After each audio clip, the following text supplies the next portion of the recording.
బీసీడీలో ఉన్న ముదిరాజులను బీసీఏలో కలుపుతామన్న ముఖ్యమంత్రి రేవంత్ రెడ్డి వ్యాఖ్యలను బీసీఏలోని 56 కుల సంఘాల నాయకులు ఖండించారు.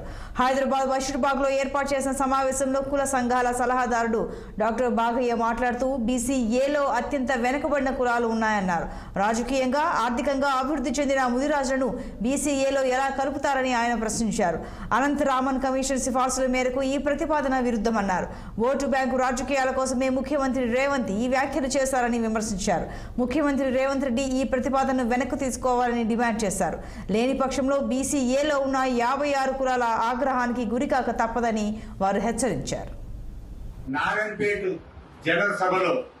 జనమహాసభలో ప్రకటించారు. ఆ ప్రకటన మేము ఢిల్లీలో విని వెంటనే మేము ప్రెస్ మీట్ పెట్టినాం. అక్కడ ఖండించినాం.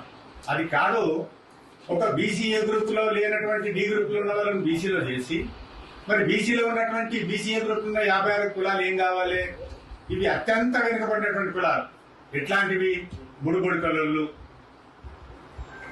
తర్వాత కాటికాపరులు, దొమ్మరోళ్ళు, జోగి, తోలుబొమ్మల, ఇట్లా నిజంగా 20 కులాలు అయితే చాలా అధ్వానమైనటువంటి కులాలు.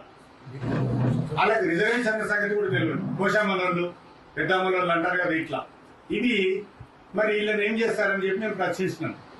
నిన్న కూడా మేము బిఎం నరేందర్ రెడ్డి గారిని, గౌరవ ముఖ్యమంత్రి సలహాదారు అయినటువంటి బిఎం నరేందర్ రెడ్డి గారిని ఇంటి దగ్గర కలిసి చెప్పినాం.